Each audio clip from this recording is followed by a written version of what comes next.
warahmatullahi wabarakatuh. Hai semuanya, perkenalkan nama saya Pina Lestari, saya kelas 12 MIPA 3 dari Sekolah SMA Negeri 1 Pematang Bandar. Di video ini saya akan menjelaskan pelajaran sejarah Indonesia yang materinya tentang pembentukan pemerintahan militer Jepang.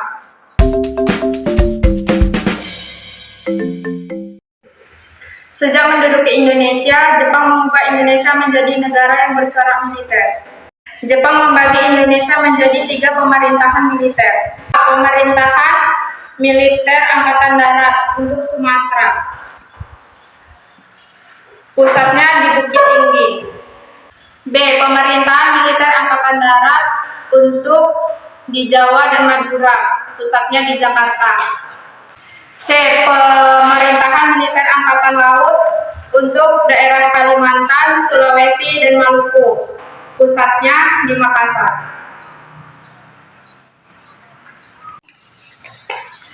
Tujuan Jepang membagi Indonesia ke dalam 3 wilayah adalah: 1. Pertahanan, yaitu dapat melindungi Jepang dari serangan tiba-tiba karena Jepang terlibat Perang Pasifik.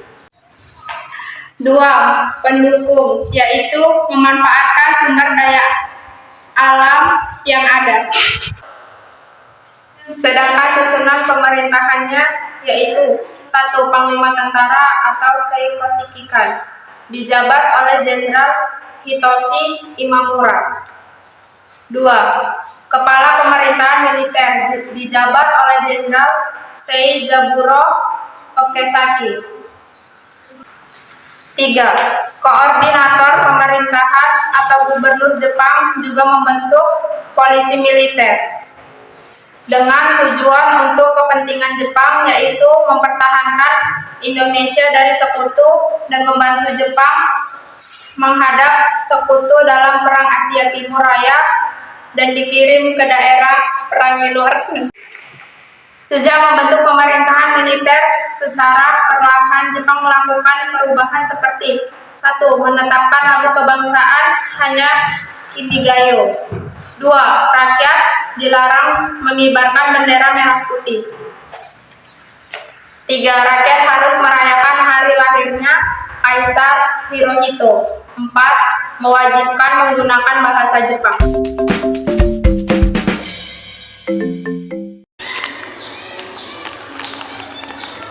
Pembentukan pemerintahan sipil Jepang. Agustus 1942, Jepang membentuk pemerintahan sipil atau sesuai UU nomor 28, yaitu: 1. Su atau keresidenan atau provinsi. 2. Si atau kota. 3. Ken atau kabupaten. 4. Gun atau kewedanan, yaitu sekarang tidak ada. 5. Son atau kecamatan. Dan yang terakhir atau yang keenam yaitu ku atau kelurahan. Jepang juga membentuk tonaribumi yang dikenal RT atau rukun tetangga yang digunakan untuk mengawasi gerak-gerik rakyat agar dapat dipantau oleh pemerintahan Jepang.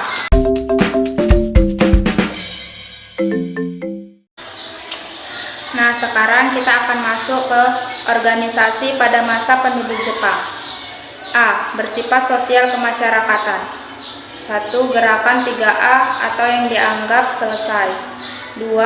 Putra atau Pusat Tenaga Rakyat, dibentuk oleh 4 serangkai pada tanggal 16 April 1943.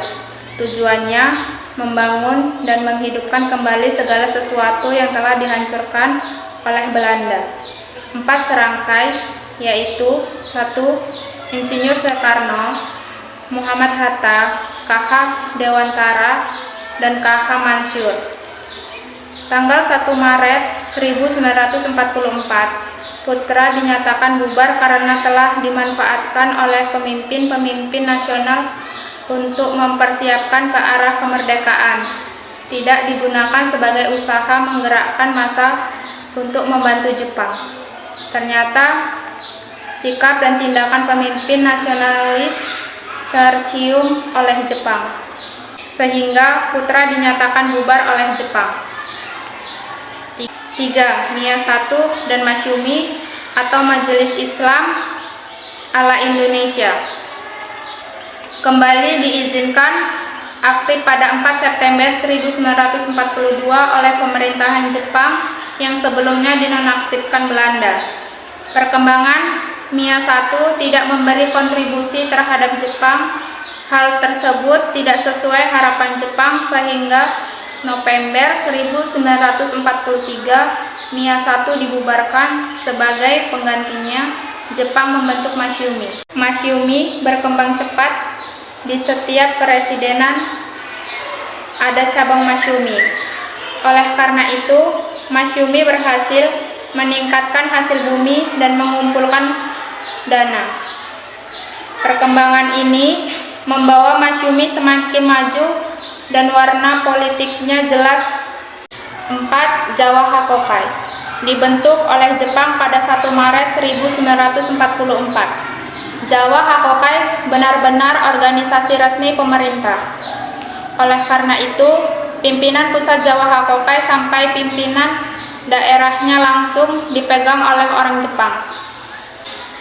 Pimpinan pusat dipegang oleh Gunseikan, sedangkan penasihatnya adalah Insinyur Soekarno dan Hasyim Asy'ari. Di tingkat daerah atau Shu atau Su dipimpin oleh Shukokan atau Sukokan. Adapun program-program kegiatan Jawa Hakokai sebagai berikut. 1. Melaksanakan segala tindakan dengan nyata dan ikhlas demi pemerintah Jepang. 2. Memimpin rakyat untuk mengembangkan tenaganya berdasarkan semangat persaudaraan. Dan yang ketiga, memperkokoh pembelaan tanah air. Jawa Hakokai adalah organisasi pusat yang anggota-anggotanya terdiri atas bermacam-macam Hakokai atau himpunan kebaktian sesuai bidang profesinya. Misalnya, Koiku Hakokai atau kebaktian para pendidik guru-guru, dan Isi Hakokai atau wadah kebaktian para dokter. Jawa Hakokai juga mempunyai anggota istimewa seperti Pujinkai atau organisasi wanita dan Keimin Bunka Shiosho atau pusat kebudayaan. Di dalam membantu pemenangan perang, Jawa Hakokai telah berusaha antara lain dengan pengerahan tenaga dari memobilisasi potensi sosial ekonomi, misalnya dengan penarikan hasil bumi sesuai dengan target yang ditentukan. Demikianlah penjelasan ini saya sampaikan. Semoga dapat bermanfaat bagi kita semua. Jika ada kesalahan kata dan ucapan saya mohon maaf. Saya tutup dengan wabillahi taufiq wal hidayah. Wassalamualaikum warahmatullahi wabarakatuh.